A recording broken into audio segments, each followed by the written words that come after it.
There was a boxer named Mike, and people feared him not because he was loud or flashy, but because of something much stranger. He never used his right hand. In every fight, no matter how intense things got, he relied only on his left, and over time, a rumor spread through underground boxing circles that anyone who ever pushed him to use his right hand didn't walk out the same, or didn't walk out at all. One night, under the dim lights of a packed arena filled with noise and tension, Mike stepped into the ring again, calm as ever, his face unreadable, his body relaxed like he had already seen the outcome. Across from him stood a completely different type of fighter, a curly-haired former soldier with confidence written all over him, the kind of man who laughed in the face of danger because he had never truly tasted defeat. Even Mike's coach pulled him aside before the fight began and warned him quietly to be careful because this opponent wasn't like the others. But the curly-haired fighter only smiled, turned around to show a tattoo from his military past, and made it clear that he wasn't impressed by reputation or rumors, saying he wanted to see for himself how dangerous Mike really was. As the bell rang, the fight began with immediate aggression from the soldier, who charged forward throwing punches with speed and force, trying to overwhelm Mike from the start. But Mike didn't react the way most fighters would, because instead of matching the intensity, he stayed calm and focused entirely on defense, blocking and dodging with precise movements as if he was studying his opponent rather than fighting him.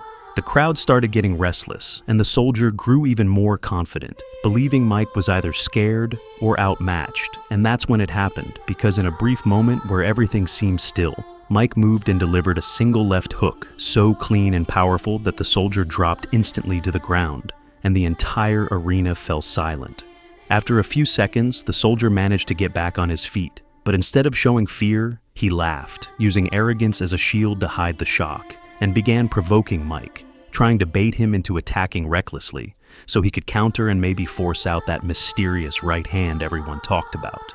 When the second round started, he came in with the same strategy, aggressive and loud, but Mike didn't fall for it, and once again, at the perfect moment, he delivered another devastating left hook, and this time, the soldier didn't just fall, he collapsed completely, unable to stand, unable to continue, and just like that, the fight was over. After everything ended, there was no dramatic celebration or emotional moment, just a quiet conclusion as the coach handed the defeated fighter only enough money to get a taxi home, treating it like another routine outcome in a brutal world. And the soldier walked away with his head lowered, his pride shattered more than his body. But just as he was leaving, Mike called out to him and invited him to eat. And it was such an unexpected gesture that it stopped him in his tracks. And soon, they found themselves sitting together in a quiet place, sharing food like two ordinary men, instead of opponents who had just tried to destroy each other. As they talked, something surprising came up, because they realized they had both served in the same special forces unit at different times, which explained the discipline, the control, and the deadly efficiency they both carried. And as the conversation deepened, the soldier finally asked the question that had been on his mind since the fight, wondering why Mike refused to use his right hand. But Mike simply smiled and said nothing, leaving the mystery hanging in the air. Before the moment could settle, Mike's phone rang, and everything changed the second he heard his mother's voice on the other end, because she was terrified, and told him that a group of men were attacking their shop. And without hesitation, Mike ran, leaving everything behind as he rushed toward the only thing that truly mattered to him. When he arrived, the scene was chaotic, with broken items scattered everywhere and people watching from a distance, too afraid to get involved. And when he saw his mother standing there, shaken and helpless, something inside him shifted instantly, because this wasn't a controlled environment anymore. This wasn't a match with rules. This was real, and for the first time, he slowly clenched his right hand. The goons didn't realize what they were about to face as they moved toward him aggressively, thinking he was just another man they could overpower.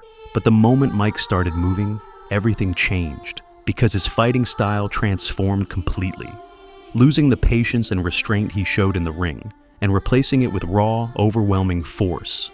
And with each punch he threw using his right hand, one attacker after another dropped, something trained and sharpened in a life far beyond boxing, unable to withstand the impact, as if every strike carried something far more dangerous than physical strength.